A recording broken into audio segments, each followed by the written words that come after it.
Buenas noches. Hoy es martes 18 de marzo del 2025 y como cada martes y solo los martes, estamos aquí en su programa Evangeliza TV, Radio y Televisión. Soy el padre José Miguel Jonathan Gámez Rodríguez y saludo a todos los que nos sintonizan en el estado de Veracruz y hasta donde llega esta señal de televisión. En esta ocasión y solo por esta ocasión no contaremos con un invitado. Tendremos hoy una catequesis cuaresmal para entender el significado profundo de lo que significa una cuestión tan compleja como es el drama del pecado. El título de esta catequesis que vamos a reflexionar hoy es La enfermedad de la humanidad, sintomatología y diagnóstico de las patologías espirituales del hombre a la luz de los padres de la Iglesia. Normalmente, en estas circunstancias que estamos viviendo en el mundo, siempre hay preguntas trascendentes que cruzan por nuestra mente. ¿Qué es el mal? ¿Por qué existe el mal? ¿Por qué si hay un Dios bueno existe tanto sufrimiento y mal en el mundo? ¿De dónde viene esta tendencia a dañar y lastimar a otros? ¿El mal y el pecado son lo mismo? Y muchas otras preguntas que pueden presentarse en nuestra mente. Y siempre es bueno detenernos para pensar, reflexionar y sobre todo a la luz de las Sagradas Escrituras poder tener esa claridad que solo Dios nos puede dar sobre este misterio tremendo de la iniquidad y el mal.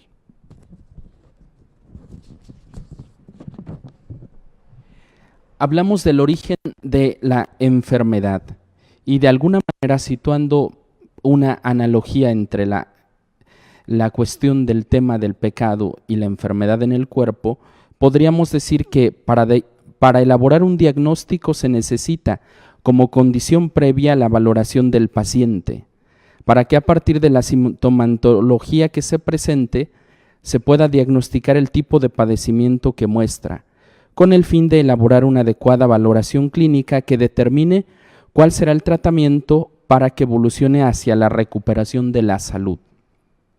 La patología que queremos observar se llama pecado. Es contagiosa. Se puede prevenir para evitar que se presente un cuadro muy peligroso y mortal, pero nadie es inmune frente a este virus que afecta lo más interno de la conciencia del hombre. El pecado es una enfermedad del espíritu que afecta al núcleo de la persona y ciertamente es mortal. Pero antes de analizar los síntomas, comencemos por rastrear hasta donde nos sea posible el origen de esta patología del espíritu, para tener presente el historial clínico del paciente llamado humanidad. La génesis del pecado como concepto y como experiencia.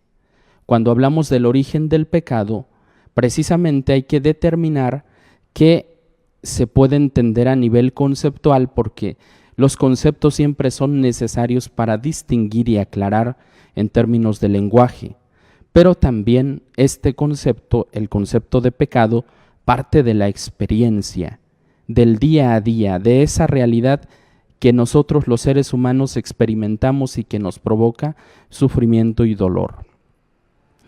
Para ello, y de alguna manera vamos a situarnos en las coordenadas de los padres de la Iglesia, que son todos aquellos teólogos, generalmente eran obispos y algunos presbíteros, que después del siglo I, después del acontecimiento de la muerte de Cristo, y una vez que se da la evangelización por toda la zona del Mediterráneo, comienzan a aparecer una estela de pensadores de estirpe cristiana que defienden los dogmas de fe, los padres de la Iglesia. Desde el siglo I hasta el siglo VI, VII, tenemos esta estela de hombres sabios, expertos en la academia, filósofos de profesión, pero también hombres enamorados de Dios que adoptaron y abrazaron la fe, el encuentro con Cristo. La teología de los padres de la Iglesia insiste en la bondad inicial de Adán. Él fue creado bueno por Dios. Gozaba de esa relación profunda con el Señor. Y esta creación de Dios, el que Adán fuera hecho bueno, constituye preciso y exactamente el núcleo central de toda la reflexión de los padres de la Iglesia. Porque todo lo que Dios ha creado, como lo relata el primer capítulo del libro del Génesis, es bueno.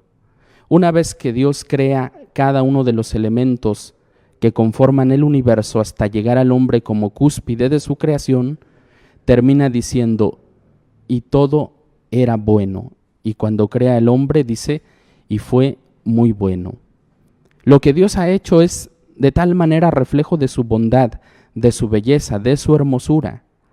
Pero por una extraña razón y por una cuestión de libertad, es en el paraíso, en el lugar por excelencia donde se muestra la bondad del Creador, donde aparece un tercer agente que genera la discordia. Se trata de la serpiente o de la encarnación del mal. Y el mal toca y trastoca la conciencia y la libertad humana. El ser humano ha sido creado libre, de manera que en ese ejercicio de la libertad conlleva una gran dosis de responsabilidad. Pero es en el paraíso, en este lugar especial, donde justamente ocurre la caída. El drama del mal se manifiesta como el sembrar la desconfianza en el corazón del ser humano. Cuando la serpiente se acerca a Eva, no se acerca con una simple afirmación, sino que plantea una pregunta que ya lleva un sentido negativo. ¿Es verdad que Dios les ha prohibido comer de todos los árboles que existen en el jardín? Lo cual ciertamente no es del todo verdad, aunque es bien cierto que lleva ya una verdad de fondo. Hay la prohibición de comer de un fruto, del fruto del centro del jardín, pero no de todos los árboles que hay en el mismo. Y este punto inicial genera un proceso de desconfianza. Lo que hace la serpiente es sembrar una distancia entre Dios y el hombre. De manera que la afirmación es, no, solo nos prohibió comer del árbol que está en medio del jardín. La respuesta que da la serpiente es que Dios sabe que si comen de ese árbol van a ser igual que Él. Y empieza a envenenar el corazón del ser humano. Y en ese envenenamiento viene la desconfianza. ¿Será que este Dios que se presenta como bueno en realidad solo está utilizando a su creación? ¿Y será que esa creación es solamente una especie de títere que manipula el Creador? Si quieres saber más de esta reflexión, continuamos después del corte comercial.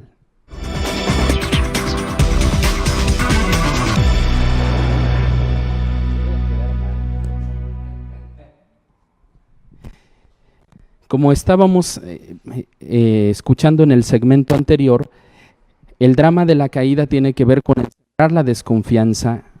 El mal, el demonio, siembra la desconfianza en el corazón del ser humano, que ve a Dios como un enemigo. Y esta desconfianza empieza a generar todo un proceso de alejamiento.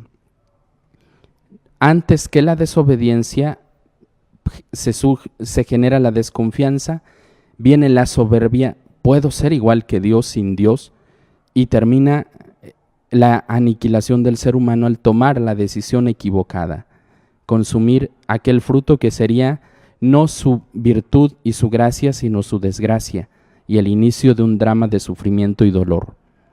En el fondo, el demonio, como padre de la mentira, ha utilizado al hombre para enemistarlo con su Creador y para hacerle creer que Dios no lo ama, cuando en realidad el ser humano es el corazón de esa creación que Dios ama con entrañable misericordia, ternura y compasión. Y ciertamente, tomando cita del libro de la sabiduría, mas por envidia del diablo entró la muerte en el mundo. El origen de la caída y con ella la pérdida de la salud está en la propuesta de la serpiente: seréis como dioses. De la humanidad era su divinización, y el término de divinización es muy de gusto de los teólogos de la Iglesia de Oriente, los padres de la Iglesia griegos, generalmente en sus catequesis y reflexiones utilizan este concepto de la divinización del ser humano por Dios. Pero por participación en Dios mismo, con Él, por Él y en Él. No una divinización paralela o alterna a Dios, como era la propuesta del perverso reptil, quien ya había dado el paso hacia la autodeificación y con ello pretendía arrastrar al primer hombre hacia su desgracia, pues la autodeificación de la pareja primigenia sería contraria a la promesa falsa de Satanás, el hombre enfermo de una patología mortal. Gregorio Palamas, un teólogo oriental, plasma en su homilía número 11 que después de la transgresión de nuestros antepasados en el paraíso, el pecado vino a la vida. En cuanto a nosotros, estamos muertos y antes de la muerte corporal. La conciencia de la culpa en la existencia humana deviene al hombre como experiencia de finitud, de fragilidad, que condiciona a la humanidad como herida profunda y dolorosa. Pero la conciencia de la culpa solo se toma a condición de haber pecado, haber errado en el blanco, distanciándose de la dirección trazada. Solo quien ha pecado sabe lo que ha hecho como acto moralmente malo o malvado y que confiere en el drama de la culpa y de la necesidad de redención. Desde el ámbito de la religión, a esa crisis o agrietamiento de la conciencia en cuanto conciencia del mal, como fragmentación de la integridad, se le llama pecado, que puede en otros ambientes traducirse en términos como ofensa, crimen, patología, experiencia de finitud. El mal que, como acto humano y no acto del hombre, implica ya un grado de conciencia que marca la frontera entre lo bueno y lo malo, pero no como una percepción maniquea, cuanto como una herida fundacional o de origen. ¿Quién hirió al hombre en su núcleo fundamental? ¿Con qué finalidad? ¿El mal es la entraña del hombre o éste ha sido originalmente bueno y ha dado un advenimiento a la fisura inicial por una experiencia de libertad?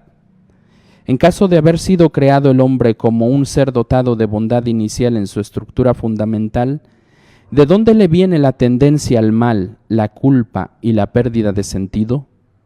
Porque el mal como concepto genérico puede no decir mucho, pero como experiencia vivida y sufrida por el hombre en tanto hombre, tiene una historia que como génesis u origen tiene el relato de la serpiente y Eva en el libro del Génesis. Y expresa la intervención de un ser humano ajeno a Dios, quien provoca, desencadena la historia del crimen y el castigo, de la culpa y la pena, en la errada decisión de la pareja inicial. El ropaje literario de este texto, hablamos de Génesis, del capítulo 3, versículos del 1 al siguiente y siguientes, el programa en 3 actos. Primer acto, pecado, crimen; segundo acto, culpa, vergüenza; y tercer acto, castigo, muerte. Muestra la condición humana con una triple perspectiva: la gracia original, la voluntad corrompida y la herida mortal. Independientemente de si el texto se lee en términos literales o bajo la óptica de la interpretación alegórica, lo cierto es que revela el mal fuera de Dios, en un agente tercero que interviene para sembrar la desconfianza entre lo humano y lo divino. De allí brota una serie de círculos concéntricos que ascienden de la violencia ejercida contra Dios mismo y contra Dios. La violencia ejercida contra Dios es deicidio, contra sí suicidio, muerte, sino que se presenta cual muerto a quien nadie interesa, pues han cesado sus funciones vitales. El deicidio, con otro, pues se busca la eliminación del Padre, la liberación del yugo de la autoridad. Si hay algo que aqueja ahora a la humanidad, y lo ha hecho desde que el ser humano existe, es el sometimiento a la autoridad. Eso genera un conflicto que en términos psicológicos se convierte en patología. La superación del padre autoridad se eleva a la categoría de emancipación-libertad, que como consecuencia constituye una serie de relaciones entre pares y no en un sentido vertical, jerárquico. Tal vez el origen de la dialéctica revolucionaria o la lucha de clases marxista no sea sino la prolongación de esta disruptiva e inicial tendencia a la libertad.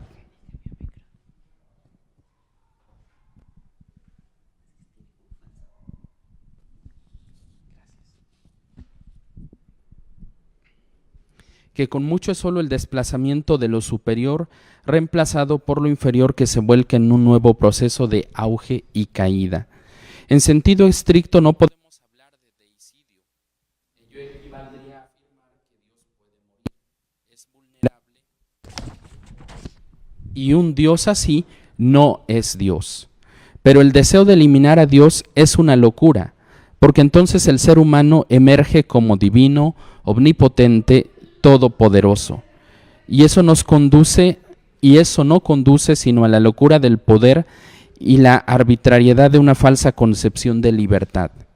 Sin referencia clara a una autoridad, el mundo se sumerge en una anarquía que arrastra al caos, pero que es más que una autoridad en sentido político. Hablamos del fundamento de toda autoridad. Y bueno, una vez que vemos cómo esta genealogía del mal, ahora pasaremos a examinar un poco más a detalle cuáles son los síntomas que presenta el pecador, el ser humano que está tentado por el mal y que puede caer en desgracia. Esta experiencia de finitud y culpabilidad muestra ciertamente también el gran amor de Dios por su creación, porque a pesar de la errática decisión que puede tener el ser humano, siempre hay una oportunidad para redimirse, para corregir y cambiar su propia vida. La angustia y la culpa se vinculan y se convierten en el lastre de la historia personal y colectiva. La transgresión va más allá de la simple equivocación, del mero error. No se puede sostener en la ignorancia, porque es una decisión disruptiva y perversa. El transgresor sufre la perturbación que brota de la culpa. Julia Exin, catedrática de Teología Sistemática en la Universidad Católica de Dresde, en Alemania, en su obra Culpa y Pecado en la Iglesia, nos ilustra la comprensión de la culpa como un fenómeno social, porque nunca afecta a un sujeto solitario, sino que siempre modifica negativamente una relación. Y esto tiene todo un sentido. Cuando pecamos, cuando nos equivocamos, cuando tomamos una decisión que afecta a otros, el sentimiento de culpa no solamente se queda como una experiencia subjetiva en aquel que ha decidido mal, sino que ese mismo sentimiento de culpa trasciende y trastoca las relaciones que se establecen con los demás. Y bueno, si quieren saber qué continúa, no se vayan. Después del corte comercial volvemos.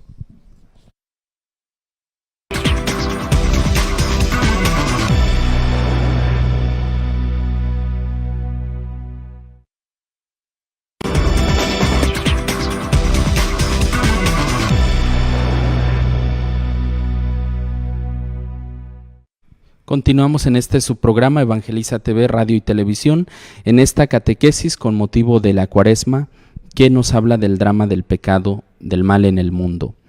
Y si bien es cierto que sobre este tema podríamos tomar diferentes rutas de reflexión, aspectos psicológicos, teológicos, filosóficos, pastorales, sociológicos, para poder tener un panorama completo y complejo del mal, es verdad que el espacio se requeriría prolongarlo en una serie de temáticas más a fondo para poder tener una comprensión profunda de este complejo misterio. Pero en lo que tenemos preparado para usted, continuamos con esta reflexión que parte de un análisis o una comparación entre las enfermedades del cuerpo y la enfermedad del alma. Ella no es estática, nos referimos a la culpa. Siempre trastoca y transforma las relaciones interpersonales. El culpable se aparta de Dios. Y esto, bástenos como ejemplo la cita que aparece en Génesis 3, versículo 8. Oyeron el ruido de los pasos del Señor Dios cuando paseaba por el jardín en la brisa del día, y los dos se escondieron de él entre los árboles del jardín. Una vez que Adán y Eva cometen la transgresión, se ven en la penosa necesidad de recurrir a esconderse, a apartarse de la mirada de aquel que ha confiado en ellos, porque hay un sentimiento de vergüenza y de culpa. He traicionado, he fallado, he roto aquel pacto, aquella alianza que se ha hecho conmigo. Y esto generalmente también lo podemos situar en nuestros ambientes. Cuando cometemos algún error o algunos errores que resultan notorios en la comunidad, dejamos de participar en la Eucaristía, dejamos de participar en nuestros grupos, dejamos de comprometernos en los que normalmente hacíamos, porque hay una sensación de inadaptación y de vergüenza, porque se sabe que lo que se ha hecho no es lo suficientemente bueno, o más bien no es bueno. Pero ese apartarse de Dios y volcarse en las cosas, dejar de mirar al Creador y empezar a mirar lo mundano, lo cotidiano, lo ordinario de la vida, genera una perversión e inversión de la vinculación con Dios, de una relación positiva a una relación negativa, cargada y torcida, y no de parte de Dios, sino de parte de aquel que se convierte en culpable. La culpa afecta a toda relación. Podemos decir que nos hemos apartado de Dios, que le hemos dado la espalda, que nos hemos vaciado de Dios y llenado de las migajas de lo cósico, prestando nuestra atención a las cosas. Pero es imposible huir de la relación con Dios, y esa es la cuerda que genera precisamente la tensión. El apartarnos de Dios sucede en el dentro de esa relación. No salimos de la relación con Él, solo que ahora es una relación fragmentada. De ahí ese sentimiento de haber errado, de haberse equivocado. No es prescindir de Dios, no es eliminar a Dios, sino es darme cuenta que aunque yo he pecado, Dios sigue estando presente. Dios está presente y jamás se ha ido. Pero eso genera un sentimiento de culpa mayor, porque le he fallado a Dios, he dejado de ser ese amigo de Dios. Cuando perdemos la gracia y nos convertimos en seres deformados por las malas decisiones que tomamos, hay ese sentimiento de alejamiento o extrañeza frente a Dios. Quien peca normalmente empieza a sentir cierta desgana, apatía, falta de compromiso y de deseo de estar en las cosas de Dios, y tiene una razón. Hay un sentimiento de fondo de herida, de vergüenza, de culpa.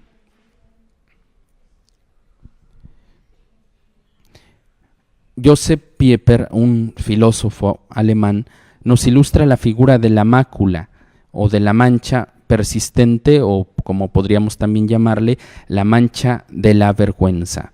Y citando un texto de este filósofo, dice: pero el pecado, como este acto puesto en un determinado momento, no solo funda una mancha permanente en el alma, un obscurecimiento de su luminosidad, un alejamiento de Dios, una servidumbre, y también, como la teología dice, una debilitación de la receptividad para la gracia, una disminutio aptitudinis ad gratiam. Constituye además y sobre todo una disposición ontológica que penetra más profundamente en el núcleo de la persona. Los antiguos usaban para esto un nombre que se hizo clásico, pero que ha caído en desuso: reatus. La palabra se deriva de reus, que es culpable o alguien que ha cometido un delito, y designa el estado de culpabilidad.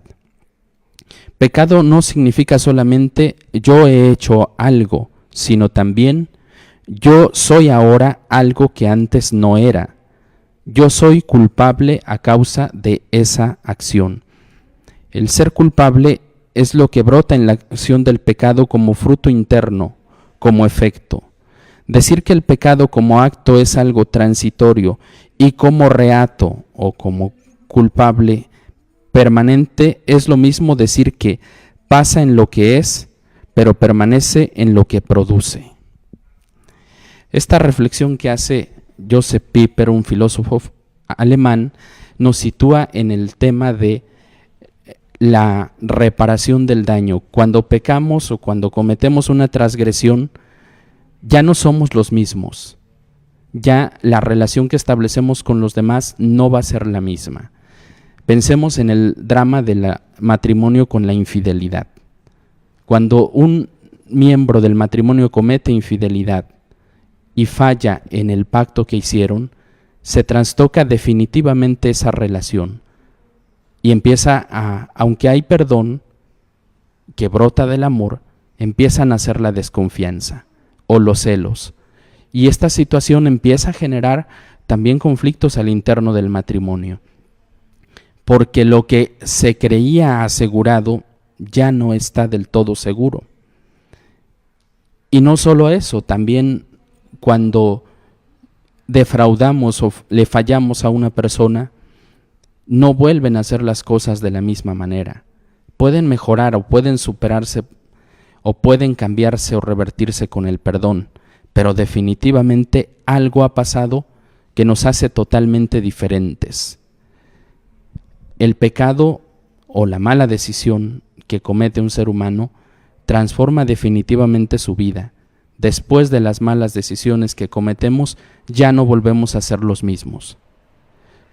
Puede revertirse el daño y por eso está la misericordia y la gracia, pero hay la necesidad de restaurar, reparar o corregir el daño que hemos infringido. En los escritos del Nuevo Testamento, concretamente en el Evangelio de Lucas, aunque podríamos ahondar en otros evangelios, aparece la expresión griega hamartía, con la que el evangelista designa lo que conocemos habitualmente como pecado. Otra posible traducción es culpabilidad, es decir, tanto hamartía puede significar pecado como también lo que sigue a una mala decisión, que es el sentimiento de culpa o culpabilidad. Por lo que se habla más de la culpa en un sentido objetivo en el caso de estos evangelios y que se puede traducir como la deuda o déficit, lo que falta, distinto a lo que se conoce como sentimiento de culpa, que es la dimensión subjetiva de la misma. En los evangelios y concretamente en este evangelio de Lucas encontramos el pago de la deuda. Si te enemistas con alguien, arréglate con tu adversario mientras vas de camino para que lleguen a un acuerdo, porque si no van a llegar ante el juez y el juez te meterá a la cárcel hasta que pagues lo que debes. Este sentimiento de culpa como pago de una deuda es una de las categorías que se presentan en este lenguaje del Nuevo Testamento, pero también y definitivamente tiene una connotación subjetiva, por lo que la culpa es también como pecado necesitada de la remisión o el pago de deuda. Es en parte similar al concepto que se tiene de la alianza en el Antiguo Testamento. Si bien aquí se trata de una especie de contrato, de analogía con un contrato comercial o un pago de una deuda, en el Antiguo Testamento la categoría jurídica será la alianza y la transgresión de la misma. La ruptura del pacto requiere ser sancionada, de allí el estatuto jurídico de la restitución del daño o el sufrimiento de las consecuencias a causa de la infracción del contrato. El pasado domingo, segundo domingo de Cuaresma, La primera lectura, que estaba tomada del libro del Génesis, nos presenta y nos sitúa en las coordenadas de este contrato, en la alianza y en la fidelidad a un pacto que se da por la palabra, pero que se ejecuta en el rito del pacto sacrificial. Para todos aquellos que se forman en el conocimiento de la filosofía, se sabe muy bien que hay una distinción clara, o al menos en algunas dimensiones, como verdad lógica, ontológica y moral. La fidelidad a la palabra dada y el cumplimiento de esa palabra cae dentro de la verdad como categoría moral. La coherencia entre lo que se dice, lo que se hace y lo que se piensa. Y de alguna forma el pacto o la alianza que se presenta en el Antiguo Testamento nos lleva precisamente a entender la fidelidad de Dios, que siempre cumple sus promesas, y la infidelidad del hombre, que dice una cosa y hace lo opuesto a lo que dice. De esta manera, lo que escuchábamos en la lectura de este domingo nos sitúa en un pacto que marca un rito de sangre. Las partes de los animales muertos por las que tiene que cruzar Abraham y después cruzará Dios bajo la forma o la figura del fuego, relata muy bien cómo Dios pacta con el hombre y lo toma tan en serio. Dios se hace garantía de que su palabra se va a cumplir y de que lo que promete es verdadero. Y esa promesa, que ciertamente todo el Antiguo Testamento, la historia del pueblo de Israel, es una promesa fallida, porque Dios cumple pero el pueblo no. Dios pacta y es fiel, pero el pueblo es infiel y transgrede, nos lleva a la locura del amor de Dios, que ya se presenta en rasgos muy definidos en esta lectura. Porque en la lectura del Génesis hay todo un trasfondo que nos lleva a mirar, a contemplar justamente el misterio pascual. Dios en su Hijo, en Jesús de Nazaret, en la segunda persona de la Santísima Trinidad, que se encarna en el vientre de la Virgen María, es el mismo que por la encarnación se convierte en hijo de Adán e hijo de Abraham. Y al ser hijo de Adán e hijo de Abraham, cumple la promesa, y Él es el que muere por todos los que deberíamos morir. Después del corte comercial continuamos con esta catequesis.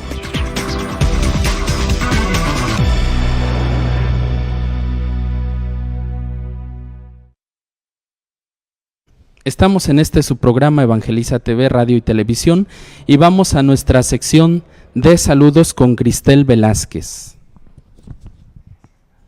Gracias padre. Empezaré con los saludos de Coscomatepec, familia González Saavedra, mandan saludos al Padre Miguel. De Picasso, Tlaxcala, la familia Robles Enríquez le manda saludos al Padre Miguel. De Mendoza, Veracruz, la familia Reyes Larios manda saludos a la diócesis de Orizaba y al Padre Miguel. De Morelia, Michoacán, la familia Escabel Herrera manda saludos al Padre Miguel. De Manguillo, Tabasco, la familia Valdivia Guzmán manda saludos al Padre Miguel. De Huatusco, Veracruz, la familia Pitol manda saludos al Padre Miguel. De Iztac, Veracruz, la familia Andrés Cologua González mandan saludos al Padre Miguel. De Daniel Domínguez, saludos al Padre Miguel desde la comunidad de misioneros combonianes de Comalupa.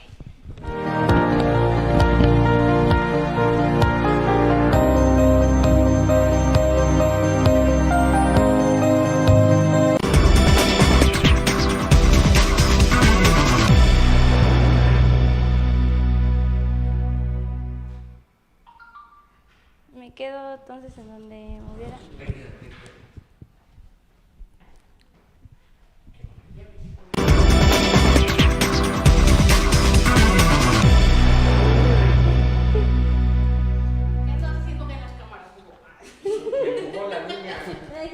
Sí, me acordé que tengo poderes. Le dije, que se tropiece, ya no quiero grabar.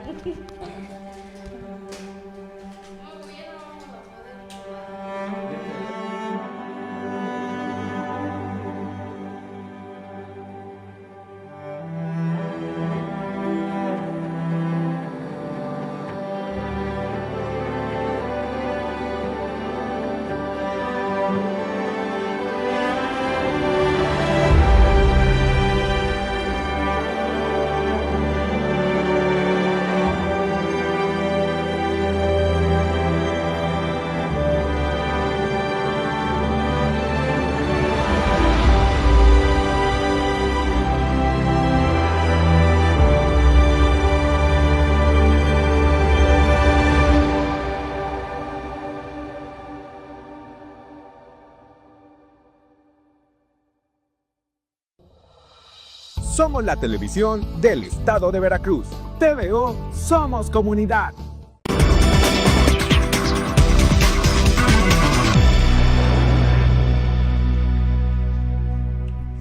Bueno, regresando con los saludos, la familia Jiménez Ramos de Santa Mónica, California, manda saludos al Padre Miguel. De Córdoba, Argentina, la familia Saleras Abellaira manda saludos al Padre Miguel. De Cusco, Perú, no, de Gina Martínez manda saludos al Padre Miguel. De Barcelona, España, la familia Gallardo manda saludos al Padre Miguel. Muchas gracias, Padre.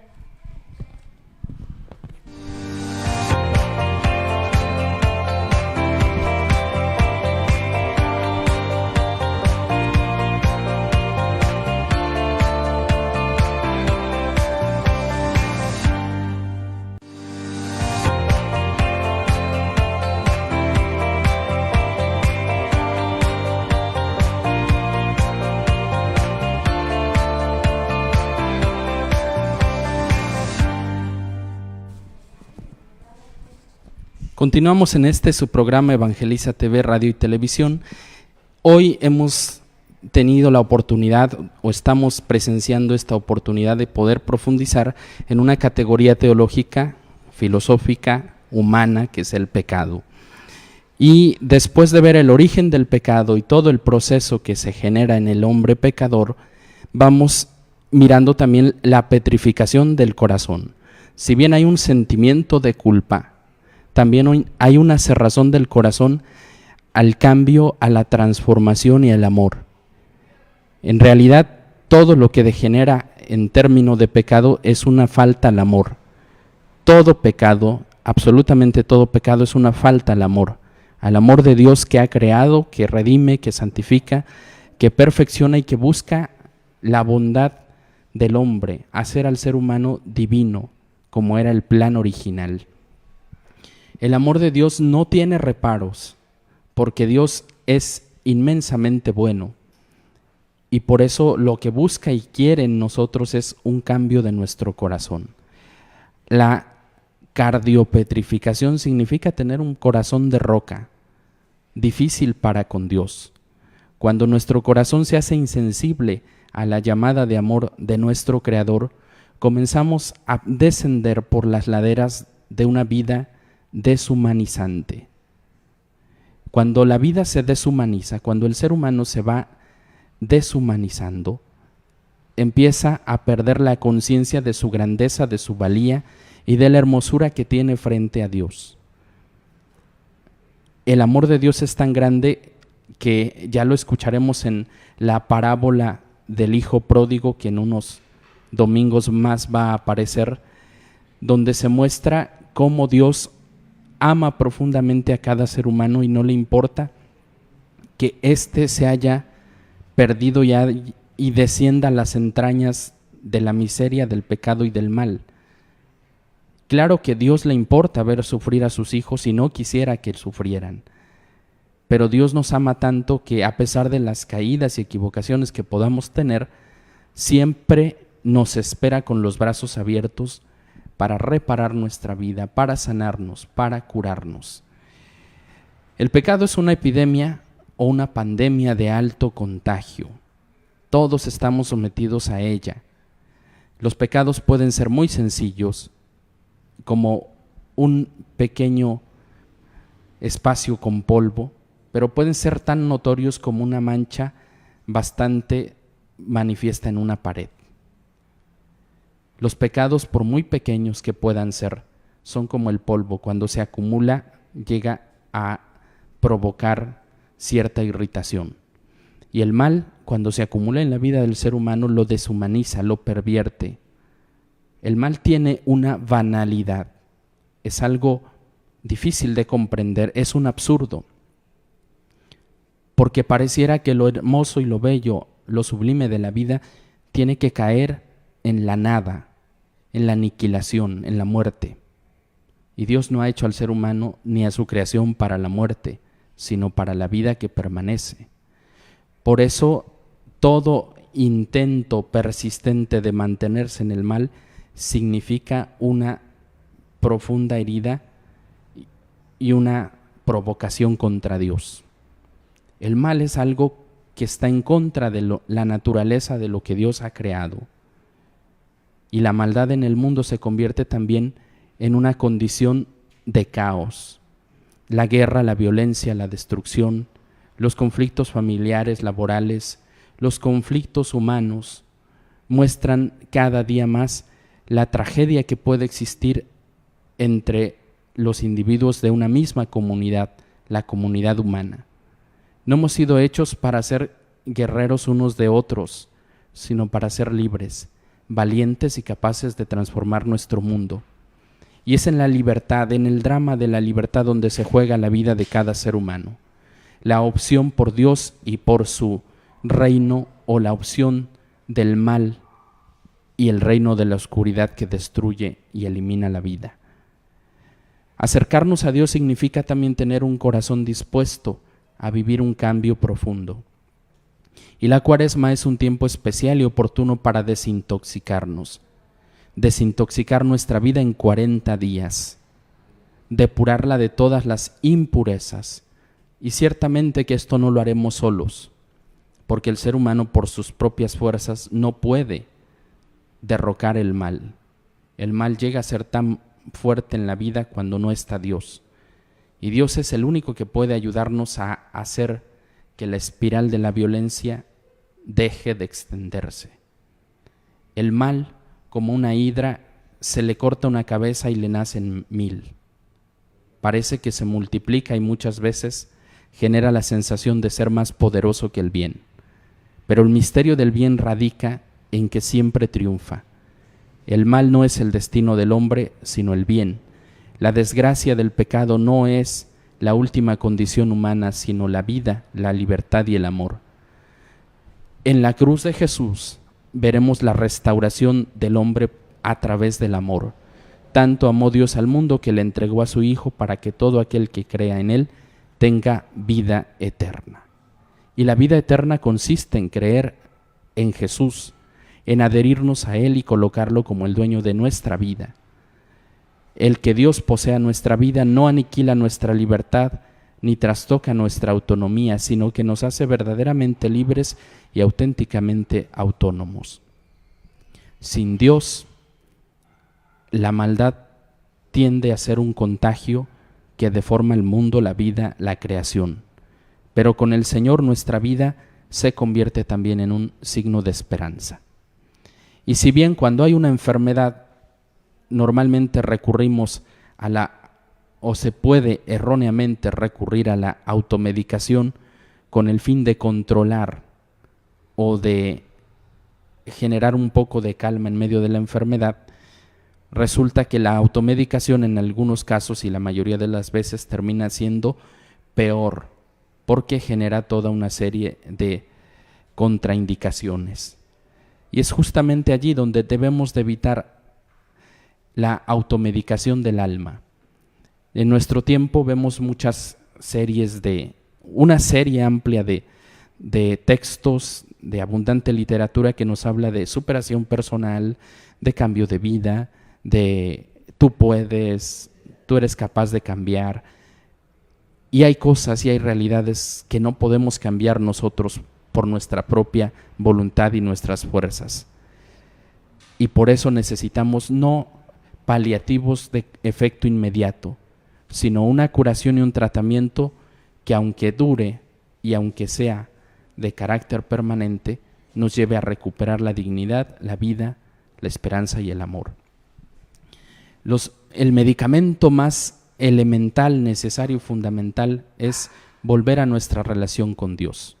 El pecado se convierte en una enfermedad mortal y el remedio es el sacramento de la penitencia, el reconocimiento de la culpa, el pedir perdón, el humillarnos frente a Dios, que es bueno, que nos ama inmensamente y quiere nuestra vida.